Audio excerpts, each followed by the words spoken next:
There are certain rules that one must abide by in order to successfully survive a horror movie. I met this 6-year-old child with this blank, pale, emotionless face. Hi, I'm Chucky. Wanna play?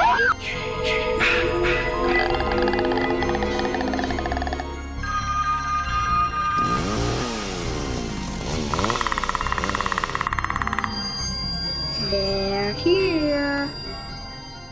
Welcome to the Horror Cut.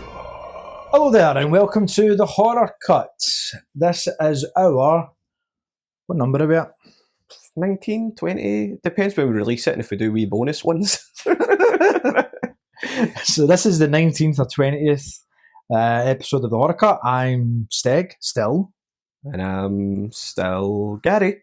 Hi, still Gary. How you doing? I'm good. How's yourself? Aye, alright. Aye, you know me. I'm always good. This is our first sequel episode, Yeah. isn't it? Did you brush your teeth afterwards with an electric toothbrush? Did you, once you cleaned your teeth, did you go, I love this thing? I didn't, but I know where you're going with this. This is a nice clue. It's a nice clue. I mean, I think you need to be a huge fan of this film to pick that reference. Yeah, but to be fair, the film's going to be in the podcast title and people would have clicked Oh, on it. shit. Well, that's true, aye.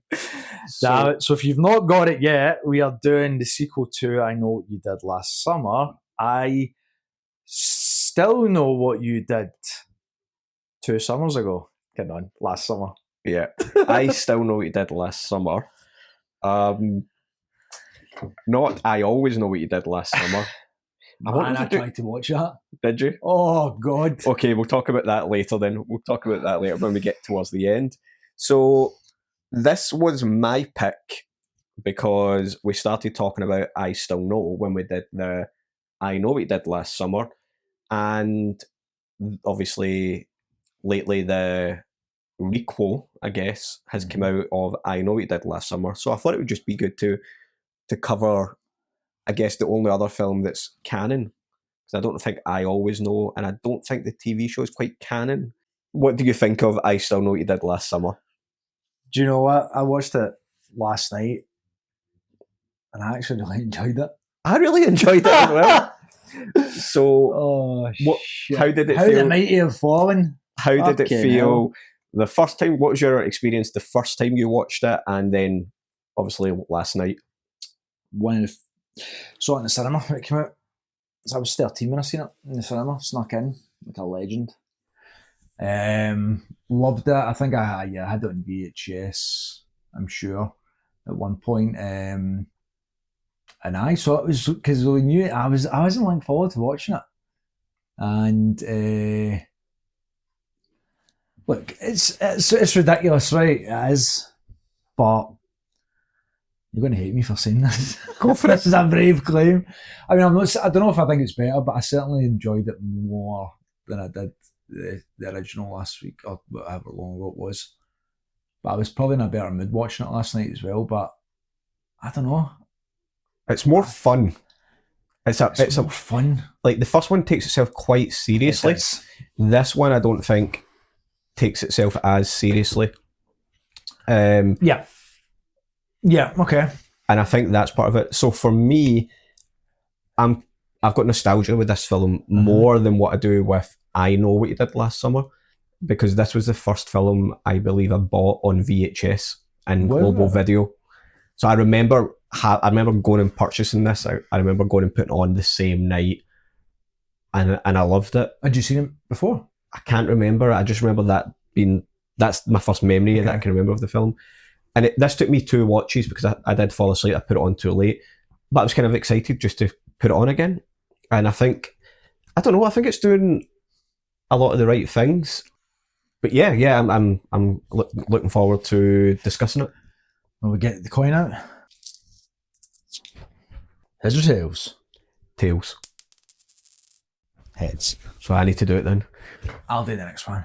Okay, so I Still Know What You Did Last Summer takes place 2 summers after Julie had knocked somebody down and it came back to haunt her, kill her. She survived that traumatic experience, but she's still got PTSD. So her friends decide to take her to Barbados, Bahamas. where murders start happening again and bodies keep turning up and disappearing, much like the first one. That was a terrible synopsis, but that's what we're going with. That was the worst synopsis you've ever done in this podcast, mate. I'll make it make sense. I like this film. After what happened last summer, We are going to the Bahamas. nobody deserves a vacation more than Julie James. We have arrived in paradise. And here, miles from civilization, So a great weekend. she's finally gotten away from it all. I should have changed that stupid lock. I should have made Julie the key. If I'd have known for just 1 second, you'd be back to bother me. Don't know the lyrics. Hold on. He did something to the screen. I said, "What are you talking about?" But she can never escape her past. It's happening again. Because there are some secrets There was a body in there. Cool. I am not going crazy. He's here. Who is here? and there are some fears Hey, Julie, you see any dead bodies out there? 2 summers ago, we hit Ben Willis with our car, and then we threw his body in the water. Can you not tell me the whole story? I'm your best friend. that will haunt her forever. I want off this island. That's not possible. So I think Jennifer Love Hewitt does a better job in this for me than the first one. As an actor, and I think her character as well. It's mad because it seems like she is suffering more in the film than the original, but she's not wearing it all the time in this. It's quite funny. You can either look at this as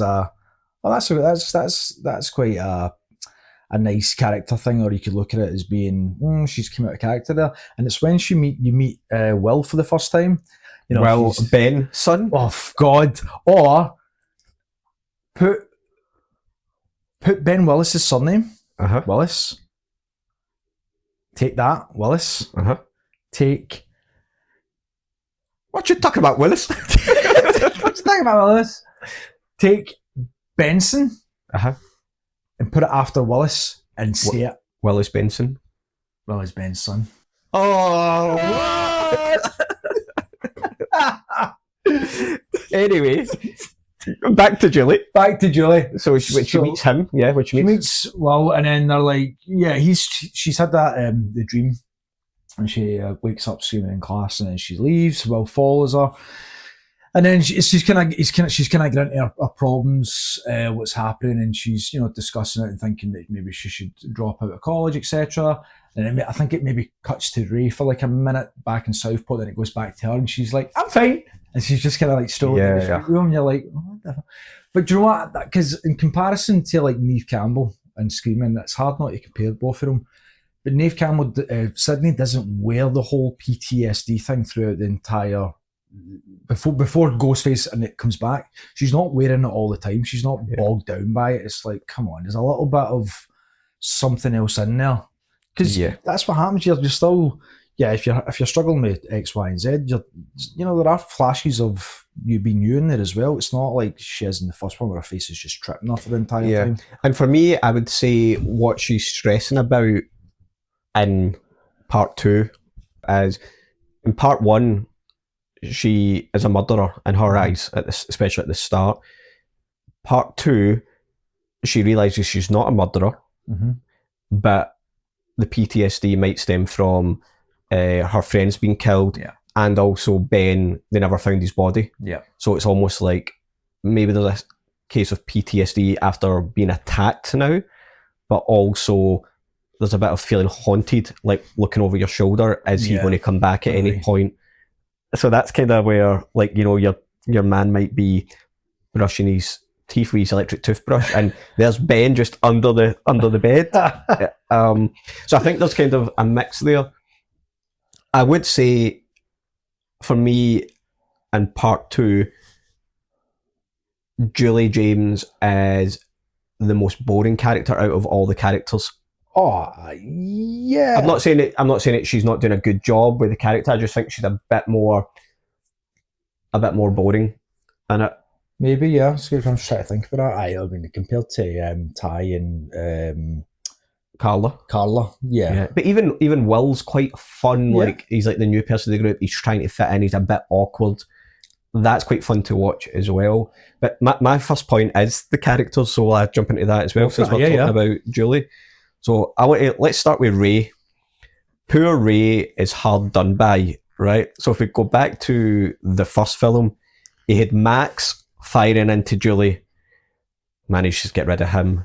And then you've now got Will, creepy Will, firing into Julie. And then he's run over, his wee fisherman friend is killed. Not to mention he's left out of the film for most of it as well. And then he finally arrives on the island to play the hero. The gun doesn't fire. He gets beaten up, and then Julie saves him. And that's his story. That's no wonder he loves his toothbrush. It's not like Simon he's getting in this thing. I mean, that's a big point I've got as well. Is obviously Ray's. It's not even that he's almost in subplot territory, isn't it? He's the subplot of the film, and I actually think it's a more exciting part in a way. I don't know. I would say Ray has grew up a lot more. Like, he was a bit of a wet lettuce in the first one, as we spoke about, and in this one he's a bit more of a hard man. He's off the puppy dog eyes. Yeah, like, he gets run over. He just wakes up, checks himself out of hospital. Yeah. Goes and buys a gun. Badass. Rides a storm. And like, one of his lines, my favourite line in the film, right, is he just points the gun at the guy for the boat and he's like, I'm not looking for a weather report. I'm looking for a boat. You're just like, fucking yes, you know. Because the whole way through it, Carla's ripping him. She's like, Ray's so Ray. Yeah. But he's cool. He's like a man in this one, you know. He's like, see, even just when he's like on the back of the bus popping pills, like shit kicked out of him, the wee posh granny looks round at him and he just looks back at her like, and shit. What? He's almost he's got a bit of Barry in him now. That's a good way of putting it, yeah. He's got a bit of Barry. Although he still gets the shit kicked out of him in this by Will at the end. Aye. But what I think is really good is the scene with Ray and his friend Dave. They're in the car and I think they're John Hawkes. John Hawkes, yeah. Oscar winner. We'll talk about the cast size in this in a second. But yeah, him and John Hawkes are in the car. What is it they're singing again? Highway to Hell? Something like that? Or On the Road to No? Because he starts slagging him. What is it they're singing? I can't remember. It doesn't matter. I watched it last night. Ray sees the body on the road. Yep. And I think this is a really good kind of setup here because he sees the body on the road and goes out to check it. And for me, Dave's like, what are you doing, man? Just stay in the car. Let's just go. We'll call help. He has to check that body because of what happened the summer before. Yeah. They knocked someone down and left him for dead, and look how it haunted him. He's like, we cannot leave this person on the road. And it obviously ends up being his downfall, but I thought that's a good piece of writing there, actually. Yeah. Yeah, it's interesting you said that with him becoming a man. He stayed. He didn't leave after Barry and Helen died. Mm-hmm. He stayed almost, and I guess he's kind of there's a bit of maybe being stuck as well at the same time. So we spoke about he doesn't have as much money as the rest of them in the first film. But then again, I don't think Julie had a lot of money in the first film. I know that maybe Barry was definitely loaded. Yeah. Helen's house, she seemed like maybe they had a bit of money, but not like glamorous. So is it maybe that he's a little bit stuck, but he is a fisherman. It's in his blood, essentially, isn't it? So he's maybe stayed there, been able to face it. Julie can't. She's off. And that's why they fall out at the start. That's why they fall out. How funny is it when he just turns up? She opens up the gate and just walks in, and he just kind of walks out. She's like, oh my God, Ray. And it's like, what are you doing? Just standing behind there, you creep. What are you doing? But it's the same with Bill Cobbs. When he just towels up behind her and says what? Brasilia is the capital of Brazil, not Rio. But Stephen, you didn't like the characters in the first one. That's something you said. So do you think the characters are more likable in this one? Yeah, I think so. I mean, here's the thing, right? With Ray, was it a brave choice? Because see, and maybe I'm summing up too much here, but the plot for this is bonkers, and it doesn't make a lot of sense in terms of the time scale, because yeah, it's coming up. Scream 2 was released 6 months prior, so we're still in the new wave of slasher films. It's right at the beginning. It's just starting, and to come up with a plot like this is mental. I'd understand it if maybe a few years had passed and the slasher was running at that time, and it was like everyone's copying each other. So what do we do? I don't know. We'll get that cast and they win a trip to the Bahamas, and he follows them there. Fuck, let's do it. And they're like, let's do it in the second film. It's bold and it's brave, and I think taking Ray out of it helps the film. So you need to inject a bit of fun into it. Ray's you're not going to get that for Ray. That's true. I know. I agree with that. You're going to get it for two black people who know how to dance, drink, and fuck, even though he doesn't have sex, but he really wants sex. I was just one of my notes here as well.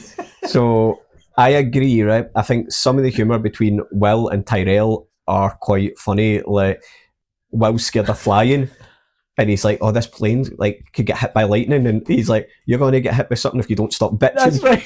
And Carla says, "Some people just can't fly," and then it cuts to them on the boat, and Tyrell's spewing over the side. Brilliant. And he's like, "Some people just can't sail," and there's a bit of humour there.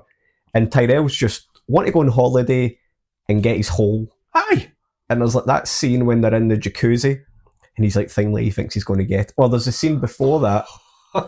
There's the scene where he's like in the big king size bed, and he's like trying to get his freak on with Carla, and then she's like, "Oh, a jacuzzi!" And he's like, "Man!" And then they're in the jacuzzi, and he thinks he's going to get it, and then Will joins them. Who joins him before that? Oh, Jack Black. Jack Black as well. Hello, it's all good. It is all good. It's funny because he's got a joint in his hand, so it must be like the most waterproof joint he's ever. Yeah. So he pulls up out of the water and it's like soaked, and then the next thing it's lit. Yeah. But when Will joins him, Will's like, "How's the water?" And he's like, "Crowded." And then he's talking about trying to get with Julie, and he's like, "Have you got any advice for me?" And he's like, "Yeah, find another jacuzzi." So I think the cast and the characters are a lot of fun. And just to name off, like Bill Cobbs, big actor, Jeffrey Combs, like Reanimator, film, B horror movie actor, yeah. So it's great to get him in there. Mark Boone Jr. from Sons of Anarchy, as well, The Dark Knight. Jack Black was just mentioned. I mean, what is he doing in this film? Man, apparently he's uncredited. Check, that was his choice. I mean, when you first meet, it's funny looking at him. Even at the time, you're a bit like, "Who the fuck is this guy?" Like, and I know obviously Scary Movie ripped the piss out of him as well. Yeah. And Ray goes, "Damn, I hate that white Jamaican guy." And it is, but I was laughing my ass off last night. I know. And every scene he's in, he's in more. Yeah, he's in the four film scenes, than I I think. Yeah. Aye. It's funny though, because when they first arrive, he goes straight to the black guy, goes straight to Tyrell to offer him weed. It's just like, God. But as you said, John Hawkes as well. There's another big name in there. Big name, yeah. The bit he's got, and him and Freddie Prinze Jr. bounce off of each other really well in the car and stuff like that. And even when he comes off and he comes off the phone to Julie, and he shows Dave John Hawkes the ring, and he's like, "I don't think it'll fit me," or something like that he says as well. There's a bit of humour, there's a bit of bond. Yeah. Their relationship is grasped really quickly. Like, you feel that they're friends, and it's done in the first few minutes of them with screen time, and I think that's good acting as well. Yeah, absolutely. And you kind of see that, because I know Ray gets the phone call from Julie at that point, and you're just like, she's offering the trip to the Bahamas, and then he's like, we're kind of crowded, it's kind of crazy here, and we need to go back out in the boat and stuff. And then after, he's like, "Man, what are you doing?" But I think that's, like, sometimes when you're in a relationship like that, when they've just had an argument, and I think he's still in, "I'm annoyed at you." Yeah, oh yeah. And that's the point there, but cutting his nose off to spite his face. Yeah, and so I kind of get that, but the bit that doesn't make sense is not to phone her and say, "I'm on my way." Phone her back, man. But that's shoehorned in with Dave going, "No, just surprise her." And it's like, "Oh, what are you doing here? What are you doing?" I mean, how did you just turn up? How did you get to Miami in like a day? Well, he does it on his boat. Miami's where they get the boat. It's set in North Carolina, on the east coast of America. and then you need to go south to Miami. But you know what? We'll get to that because that's later. Do you think the film is better not having Ray in it? Don't know. Like, we won't spoil anything, but I feel like going from the first one, I think Ray's a really likable character. I think you want to see more of him in this film. You might be right that it would weaken the story, and then we won't talk about it too much because we can do it at the end. But again, the character of Ray's hard done by in the requel thing as well. So we won't spoil anything there. But I just think this character is. I think this character's got a big fan base for some reason, and when you think about it, he's not been on screen for 20 years. Obviously, the new film's out, but for some reason, he's well remembered. And then when you watch I Still Know, he's not really in it that much. But I guess what I would say, and maybe it's credit to Freddie Prinze Jr., is he owns every scene he's in. In this one? Yeah. I think he does. And it's interesting because is it maybe in the grand scheme of things where it's like, because even in the first one, they're not together a lot. Nope. It's Helen and Julie. They're like, they go and do the stuff with Missy and stuff, and Ray's on he's kind of in his own little world. Yeah. And again with this one, they're not together. And it's a weird choice because you think of them as both films. You think those guys are together. Yeah, They're totally. not. No, and he's not given. It's weird, right? Because to go back to your question about his character and should he have been in it more or not, or would it have ruined the film? What I think's interesting is he's not given much to do in the original I Know. Nah, he's not, is he? Right? He's given more to do in this film, but he's not part of the main cast. The main cast. And it's very weird. A strange choice, isn't it? But again, as well, we've got a different writer as well here. You've got a different director. Danny Cannon and Trey Calloway wrote this one. Apparently, there was scheduling conflicts for Kevin Williamson because he was writing The Faculty, Dawson's Creek. Obviously, he would just have done maybe Scream 2, probably a matter of months before. So then, but I'd actually be interested to find out if Trey Calloway and Kevin Williamson had a conversation. By the way, see Scream 2, is there anything in it you kind of think we could put in this one? A main character singing a song, karaoke. Scream 2, you get your big man who goes on the table. Yeah. You get Julie in this one. I was laughing last night going like that. The fuck? I mean, obviously you can say, well, both go to college, Scream 2, Scream, but that's like the natural progression of after summer is like the characters move away, they go to college. Yeah. It's like they're taking the story there. But when that karaoke machine came out, I was like, oh shit. But also, I mean, that's one thing when I watched it this time as well, was like, Will is sitting at the bar, so it's not him, which means it's Ben, who somehow takes control of the lyrics on the karaoke song. Because remember, she's singing away and it just comes up saying, I still know. How did that happen? Like, see, I mean, when I was like 15 watching this, I was like, whoa, scary, spooky. Now I'm watching it, I'm like, I want to know the logistics behind that. But I think what it's trying to do is, it's trying to, a bit of a red herring. I think you're supposed to think it's the woman behind the bar, Nancy. Because she kind of just, when Julie has the panic attack, she just kind of slips away. And you're supposed to, and then you're like, oh, what's she up to? What is she up to? I think she's just slipping away. Just slipping away. She's like, these people are nuts, I'm away. And then you don't see her again until they're in the freezer. Yeah. So you're maybe thinking, oh, maybe it's her. But to go back to one thing you did say about like it not really making sense about going to the Bahamas and stuff, it does give a little bit of backstory there. So Ben used to live in the Bahamas, right? Yeah. With his son and daughter. Mm-hmm. And now if we try wife. Mm-hmm. So Wife, the grave. son, So there's 3 graves though. There's the 3. Well, there's the wife. There is the son. No, the wife. The daughter was who David Egan. So they've shipped the body all the way to the Bahamas for some reason. Holy shit! I didn't even think about that because there is. Oh, it's her grave in the first film. Is David is. No, wait. So is Susie's grave in I Know You Did Last Summer? I don't believe it is. I don't think it is. David's is David Egan. I don't think we see any gravestones. Do we? I don't think we go to a graveyard. No, we don't do. So it's in the it's in the newspapers and stuff like that. And that's how we know. So yeah, so Susie's. I've got it all, mate. Got it. So David Egan accidentally kills Susie. Yeah. He kills David Aye. Egan, right? And then he gets run over by Julie and Barry and stuff, right? Ben does. And the reason he's not in, he waits a year so that he can take the body to Bahamas, bury her, get the funeral and that, then he comes back a year later. There you go. That's what he's been hiding the whole time. But that's interesting because that sort of realization, that little plot twist is like, it's almost if you went to the toilet watching that, you'd miss it. Mm-hmm. It's just like, oh yeah, I knew him because he spent his family used to work here. Yeah. But it's kind of smart as well. Because then eventually when Cobbs leaves, Will follows. That's and I on the love shovel. that bit when he's like, because he did say to him earlier, he says to him earlier, I was here longer. I've been here long before you were even a glint in your father's eye. Oh, does he? Remember he says that? That's interesting That as is well. interesting. So he recognises this Yeah. little boy, this is him. So And that means it's Ben's. I think it's either the maid or the waitress. You could just have been like that here, by the way. That's Ben Morris's son right there. You could just have said that to him. Yeah, but he might not know, He might not be 100% sure. but he also might not know what Ben has done, or he might not know anything about Southport. But when they're walking to the graveyard, he does say that because they're walking. But by that point, there's murders.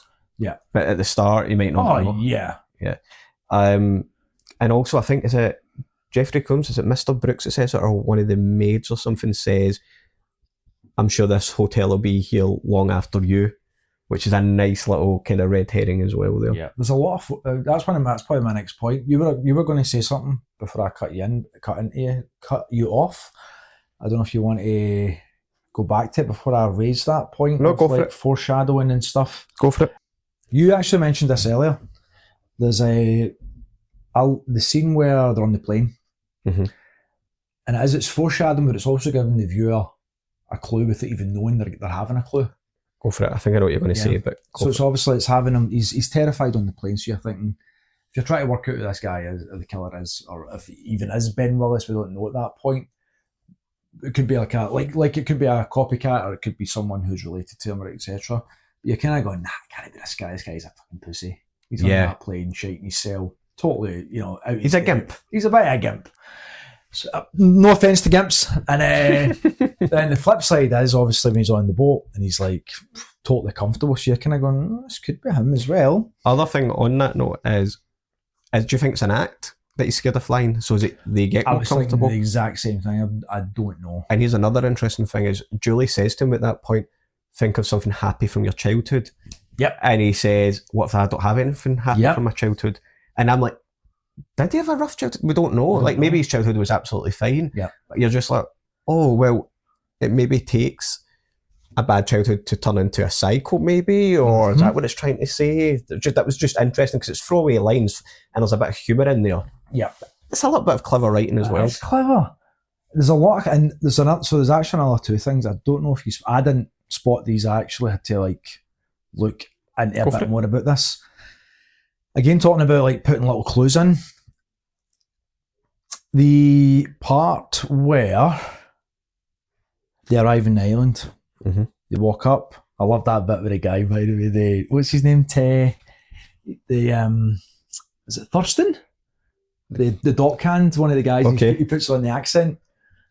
Welcome to the Bahamas, man. And he when they leave, he's like, fucking hell, it's the off season, it's like I need to get the tips and all that. It's just like an American guy. Brilliant, absolutely brilliant. But they walk up and they enter into the sort of courtyard. Oh, is it Derek, the dockhand above it? Yeah, Derek, the dockhand. And there's a couple of dockhands, isn't there? Yeah. Anyway. He's the guy. Oh, but it's him. He's the guy that gets drowned. No, he's the guy that gets killed. He gets thrown into the water. Aye, okay. After that, so they get up. They walk through the courtyard, and as they're walking through the courtyard, there's a fountain in front of them. 3 of the cast members go to the left, Will goes to the right, and over the song that's playing over it, the lyrics are, "One of these things don't belong here." Oh, that's cool. That is pretty banging. You wouldn't know that. Yeah. And it's telling you one of these things do not belong here. That's this cool. guy walking by himself. Brilliant. I've never noticed that. I never noticed it. I stumbled across it when I was just writing some notes for this. Another one which again I never noticed, but then you could look at this as a why didn't they emphasise this a bit? And maybe it's because it would give away too much. And I don't fully understand the way this is done here, but so I'm going to try and just explain it. When Mr. Brooks dies, when they walk into the room, behind him in blood is written, "I still know," 2 commas. The scene where Mr. Brooks brings them into the hotel, and he says, first name last, second name last, and he reads out Carla, Wilson Carla, comma, and then he goes, comma, and he puts another comma in, so there's 2 commas. Right. The only people that would know that are the people that are in that room at the time. If you look at it, I still know, comma, it's a clue to say who it is. Right. Which you would never know. I didn't pick up on it. I had to actually, when I found out, I had to go back in, rewind and look and go, shit. But is that, if he's saying comma twice, aye, then you would think that's them trying to make it out like it's him, it's the killer. Well, he's dead though. I know, so that's a bit of a weird one though. It's almost like it's, again, it could just be, it's either really good writing or it's just too much. It's just people going, what do you do this here? Because they don't really emphasise it. No, there's they no don't. clue to say anything. Yeah. Do you know Freddie Prinze Jr. had never seen this film up until last year when he reviewed it for his podcast? Because the ratings were so bad, he refused to watch it. I only watched it last year. I'm dying to listen to this. I actually found it quite entertaining. I think it's good. Man. But that's the thing, so these little things that you're pointing out here, I don't think people picked up on them. I never picked up on them. Yeah. Well, let's go into the kind of structure and stuff a little bit more as well, because for me, like, let's just start at the beginning, the opening scene with the confession, where she's confessing her sins, what they did. I think it's quite a nice gothic-y kind of turn of events, but it's also a good way to set up the viewers who haven't seen the first one with a little jump scare there. Yeah. And then you've got her having a nightmare in the classroom, which now, like in 2025, might seem a little cliche. I think that's a little nod to Nancy, Elm Street. I think that would have been a nod more than a copy or more than a cliche there as well. Julia and Carla winning the radio quiz, I think, was a good way to move it. And my geography is not great, so I didn't know she got the question wrong. Oh, when I was 13, I never knew either. The other thing I was going to say was, Will as the killer, right, is a new move for the film, because if we look at the first film, they're all fighting against themselves, wondering who's the killer. They think it's Max, they think it's Ray. They're trying to wonder who it is, right? They don't believe it's going to be Ben, the guy they killed, obviously. When we watch I Still Know, we just believe it's Ben. Yeah. And if we don't believe it's Ben, they make Nancy, the bartender, look dodgy. Some of it, they make Jeffrey Combs, Mr. Brooks, look kind of dodgy. Yeah. So when it's revealed as Will, it is almost a whodunit, and just still got Ben in there as well. So it's almost like a double bluff. It's not quite like Scream, because I just believe it. We as an audience who have seen the original go, they never found his body. It's Ben, it's back doing this. Do you think Will killed anybody? Yes, I think Will has killed, like, maybe the maid or Jeffrey Combs, I think, because there's ones that happen quite close together. He's definitely killed, what's his name? Bill Cobb's character. Estes. How does he die again? Estes hits Will over the head with a shovel, and then it cuts away, and then we see Will later, and Julie's trying to find the wound, and she's like, there's so much blood, but I can't find the wound, and he's like, it's not mine. It's not my blood. And that's the reveal. So it's obviously Estes. So he's killed him. I think maybe like the maid or something like that as well, because that happens around about the jacuzzi scene. So he's probably like got rid of her and then jumped out with a bottle of wine to make it look like he's there. Is it just because Ben's on his way? I think Ben's already there. I think he's already there waiting. So he's got Ray the same night as they're heading there. Yeah. In North Carolina. A 12-hour drive from Miami. Right, so Ben can't already be there because he gets Ray. He gets Dave. How did Ben get there? Did he get there in the last boat? Well, all I'm going to say is Ben is a fisherman, much like Ray. Much like Ray. He can get there himself. But that would have been a good reveal if Julie was like at the coast and seen another boat and it's evidence that it's Ben's boat. Because then when Will comes up as the killer, it'd be like a double bluff again. That'd have been actually really cool. If you've seen that. I wonder if that's in there somewhere. Yeah. And again, interesting on being 2 killers. Obviously, Scream 2 killers as well. Scream. Like, oh wow. Scream as well. Scream as well. Scream 1, yeah. Well, so what do you think as Will as a killer? Do we like that? I think people think it's a bit cheesy, but I kind of liked it. I think it's hard because you don't. Again, but then again, the same thing with Scream 2, you don't really know who killed who in that film because they're all wearing the Ghostface outfit. But in this again, you kind of go, who is it? Who's actually doing the killing? I think. Do I think he was a good villain, bad guy? Yeah, I think it's quite good. When he on that, right? Okay, what was the plan then?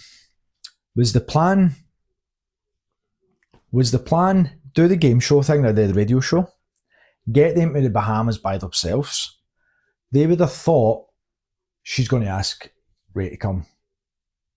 Was him getting an invite even better? You think he went like that? Picked up the phone. Hi, Mr. Willis. Ben. Dad, listen, our plan worked right, and it's actually worked even better because I'm going to the Bahamas with them. So see that ticket you bought me? Cancel it, get the money back. And Ben's went, oh, what happens to Ray then? Well, can you know what and deal with him? And then I'll just come down here and rendezvous with yourself. And he's like, son, you're a good boy, well done. Bye. Is that what happened? I think it's going to be similar to that because he must find out that Ray's not coming and phone his dad. Phones his dad. His dad turns his boat round. But here's another thing. As well. Is see if Julie found out that Ray was in the hospital, she would not have went to the Bahamas. She would not have. But again, it could be that. How's she going to find out? Because, well, have they not got next of kin? Like if I get run over, I'm sure Karen's getting a phone call. This is you're back. Nearly 30 years here. My mum would have been my next of kin. But that's the whole thing. It's like they're going to an off-season resort. That's like, there's a storm coming. All the phone lines will be out. I mean, it's weak sauce, but it's fun. It is fun. Because I laughed when Jeffrey Combs is like, it's the off-season. Clouds rolling in every year like clockwork. It's the first day of this. It's going to be like pissing down the night. Because it's funny because you see everybody there having a good time, and the guy goes, last boat, what do you mean? He changes it. And you're like, so all those people are leaving. Yeah. All of them, come on. I know. Apart from 5 members of staff. But you know what? Who cares?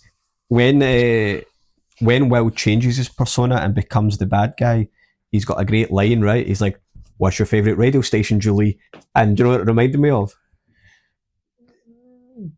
It sounds, Billy in Scream 1. Well, Stu, surprise, Sydney. It's very similar. It's very similar. I'm telling you, these two writers spoke. 100%. It's just the way his face, like, he's like smiling and he just drops it to serious and then he goes after it. It's a really cool change of expression. Do you laugh? And he goes, oh, come on, Julie. Will Benson. I tried to keep a straight face last night. I was like, I know.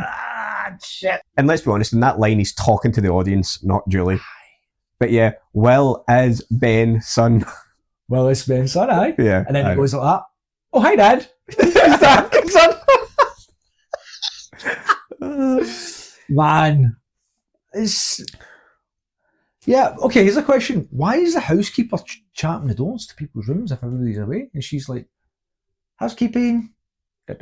Housekeeping, you're like, everybody's away. I think that's just the just a habit then. I would say so, yeah. I would say so. Because I guess it's building up a bit. I mean, because some people in this are obviously just cannon fodder for us watching it. It's like a slasher film. So that's another reason. Obviously, Will has rented a room.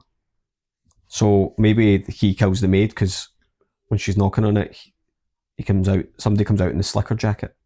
Do you think you said something earlier on about the I Still Know coming up?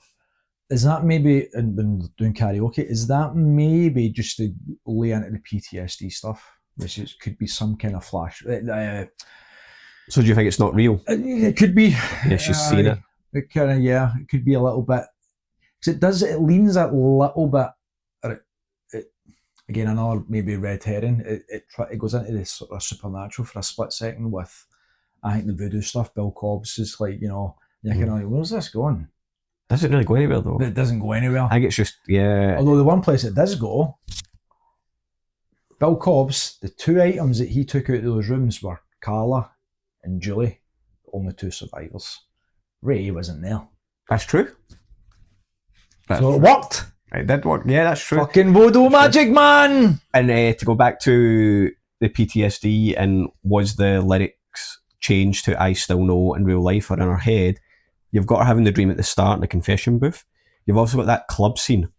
Yeah. Where, like, she looks around and, because that can't be real, because who's walking about in a roasting hot club and a big slicker? Yeah. So that's in her head. That's in her head. And it's interesting because this film is the only time Julie James sees the fisherman in his slicker. She doesn't see him in the slicker in the first film. The reveal's over. And the new film as well. She doesn't see him in the slicker. It's this one she sees him in the slicker.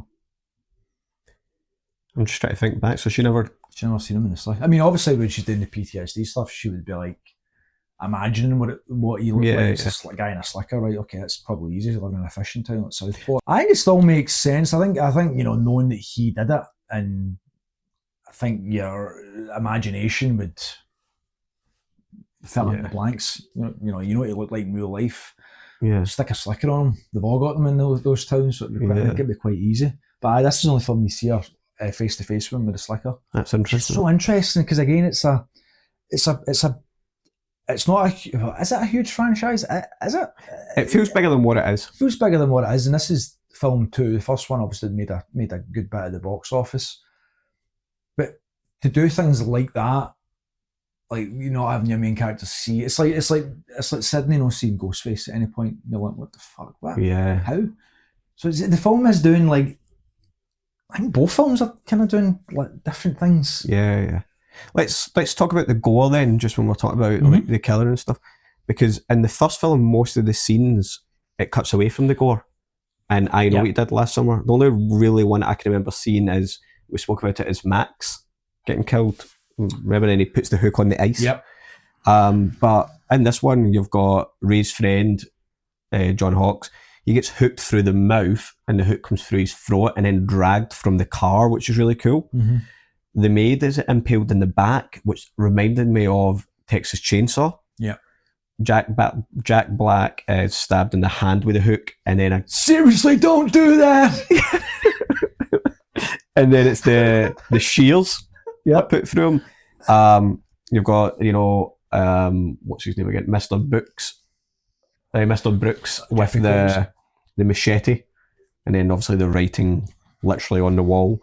So I think it ups the gore a little bit compared to the first one. Yeah, it does, doesn't it? Yeah. But classic Ben removing the bodies after Julie sees them. Up to his old tricks. Do you think he's still using the crabs? Think he phoned them in? Oh my God, I was laughing at that. I was like, surely they're not going to do that again. Oh, fuck, they've done that again. Okay. And then also, at the end, he's still collecting the bodies because they've seen them all. And then for some reason he's storing them together, like down in the basement. That was quite fun, actually, that scene where Julie's like that to Carla. Carla, take my hand. Oh, I was laughing. And then again, Carla, take my hand. I'm holding your hand, Julie. Lights come on, it's just a dead body. It's like, it'd be freezing. Aye, yep. You'd feel it. Yeah, what is it with him collecting these bodies? That's a strange one. The gore's definitely up. I mean, it's hard. I think it's in terms of variety of kills, obviously, you're kind of, I don't want to say you're limited, because a lot of these people either die with like the hook going through their head. The hook goes through the head or the head area quite a lot. Mm-hmm. Chin, mouth, your man in the car. The guy gets it. What's his name? Derek. He gets it. It's sort of, I'm assuming, in the throat of the head. Mm-hmm. So it's kind of, you're maybe a little bit limited. It doesn't really get creative, does it? It's hard though, isn't it? It is hard. Or else when you go through the body. So I guess that's where they try and do a little bit more with it, with the new one. They up the kind of kills in the new one a little bit. Yeah, a wee bit, yeah. With the gore being upped a little bit, Julie is the only one who knows what is kind of going on. I mean, obviously, like, she's made out to be crazy, etc. by Ty. But a few times, and especially with that scene where they walk into Brooks's office, obviously when the initial shock wears off, Julie steps forward to investigate. No one else does, so, which is maybe her sort of developing a bit from the first film, where she is the one who's sort of she's essentially the leader now, and I think Brandy being kind of pushed to the side after Ty's death, kind of helps with that as well. She's no longer screaming her head off like she did in the first film. Ty's death was quite cool. He get the deep blue sea kill, but it's just like speech, boom, comes out of nowhere. Fuck! I think he comes out the vent or something like that. Like, comes out the vent or it comes up from behind him. But it's actually quite cool because there's a couple of times, and I like this in horror films, I love when the characters all get together and they can breathe and they can settle into the scene. There's something quite confident about those scenes. It reminds you of like films like The Thing and all that kind of stuff. Yeah. There's quite a few moments of that when they are starting to. Ty's obviously not really believing what's going on, but then eventually he kind of does, and then obviously his speech, I'm tired, I'm fucking hungry, I'm fucking horny, and I ain't seen no goddamn psycho killer come in, bust, But also on that there's note, a lot of character development from that guy. He just wants laid the entire film. Well, there is. He goes from wanting laid to hunger. There you go.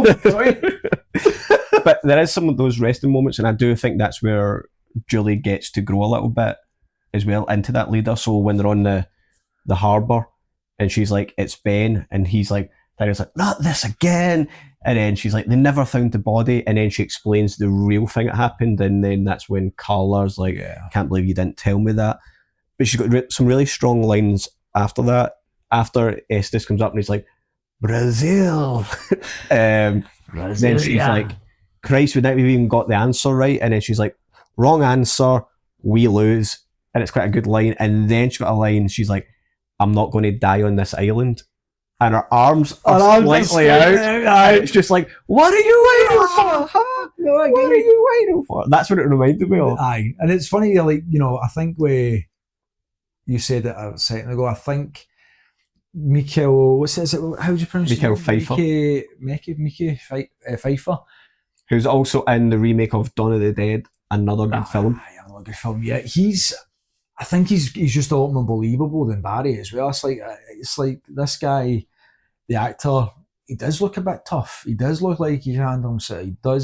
He's not walking around with his arms and his shoulders like apart to make himself look like a big macho guy. And I think, I mean, obviously he just wants his whole through the entire film, but I had a lot more fun with these guys than I did the original cast. Yeah. So even when like he's forced to dance with Julie in the club at the start, and he's like, "Well, yeah, oh man, sorry, yeah, Ty," and he's like, "Okay, then but he's just want his whole from even there. He just wants it from the summer, yeah. Do you think that as well is to get the inclusion of these two characters? Do you think it's just to maybe balance the sort of Julie being in that headspace? You can't be in that headspace a lot when you've got these two. These two are just fucking rad fun, and I also think it helps show that she's comfortable around Tyrell as well. Because they have a little bit of like flirty, but it's just jokey and things like that. Yeah, and I think it's like, okay, she's comfortable with she's comfortable with Carla. She's also comfortable with Carla's boyfriend, and it's Will that she's not sure of. Yeah, but I guess she's hung up in Ray. I know. Ray must be well hung. You were talking about some of the songs, like when Will separated round the fountain. Some of the music reminded me of the Exorcist music in this. There was kind of like little like tubular bells at parts of it. Aye, there was. Yeah. And it just kind of had that little. I don't think it was a nod. I just think it was similar. It gave me that vibe. There was a few strings and stuff like that in the score as well. I noticed that briefly last night. I didn't note it down. I noticed the music seemed sort of bigger. I guess as well. By the way, this had $7 million more in the budget than it did the original. $7 million back then is a lot of money. Like it's a lot. I Spent it going to the Bahamas. Spent it going to the Bahamas and getting that aerial shot in the plane and all that. Just a wee guy going, all right, I've got it. All inclusive. I think Cobb's. Try to think we've not spoke about anyone else. Jennifer, by the way, Nancy's pretty hot, isn't she? Do you know what film she should be in? Coyote Ugly.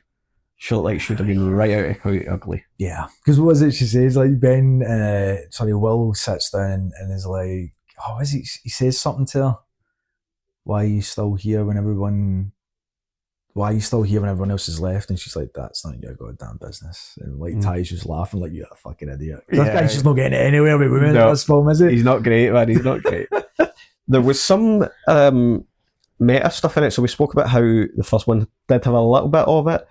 I think it's Carla says to Julie, you need your space from Krugerland. Mm-hmm. And then later on, Tyrell was like, is there a Freddy or Jason out there, like taking the piss out of her? This is when he doesn't believe.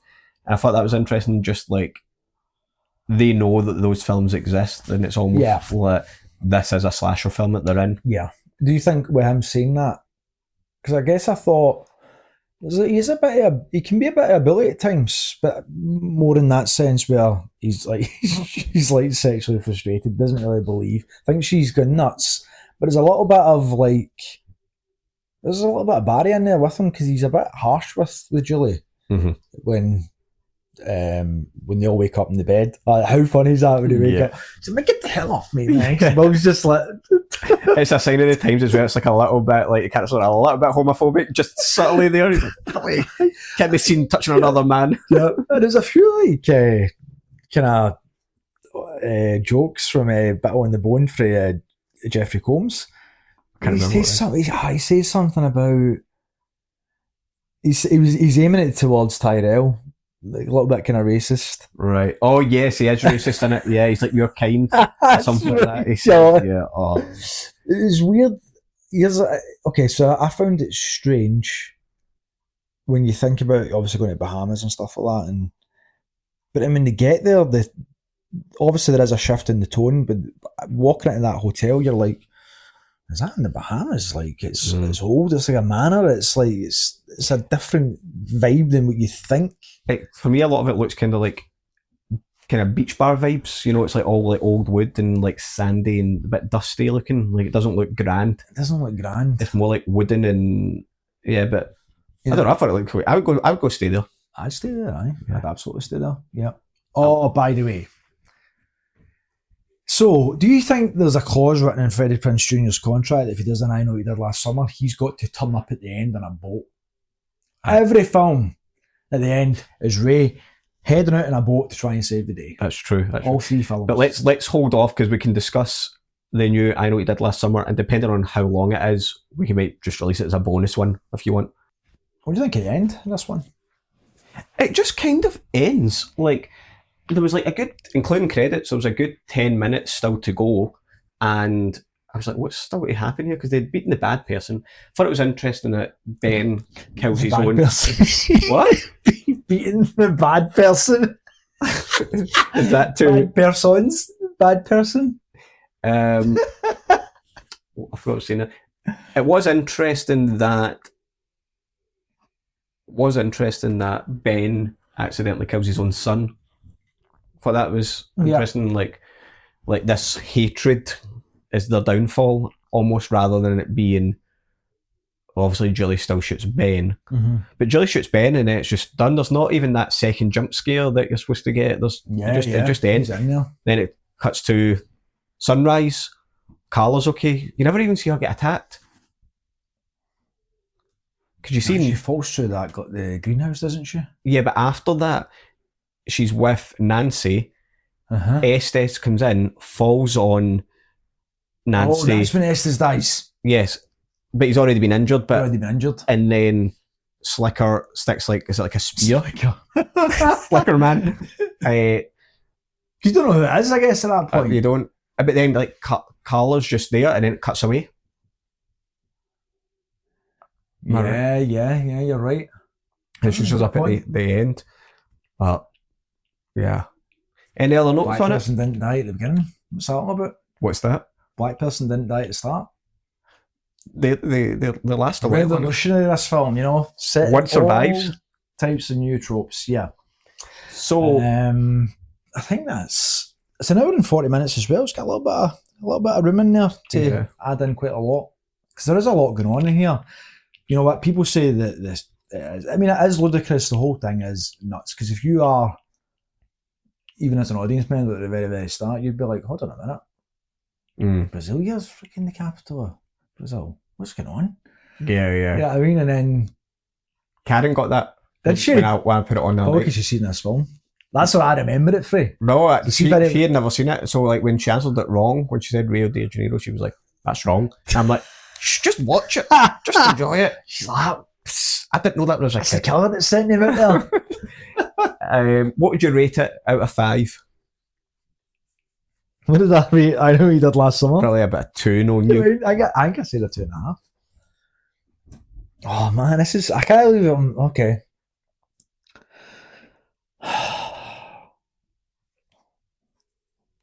Am I going to say 3.5?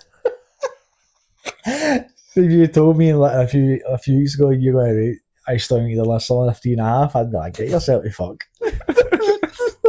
3.5. Right, okay.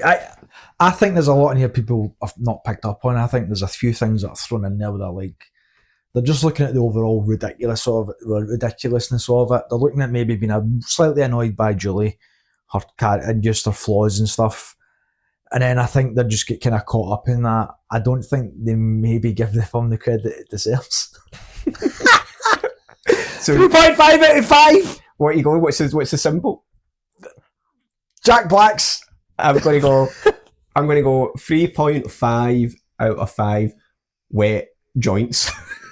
Yes, nice. But yes, I agree. I think it's a fun film. It's pretty much on par with the original, or in your case, higher. I think the characters are all fun. I think the twist with, I know when he says it out loud, well, Ben's son is ridiculous, but the twist that it's his son I thought was quite interesting. People wouldn't have seen that coming in the cinema.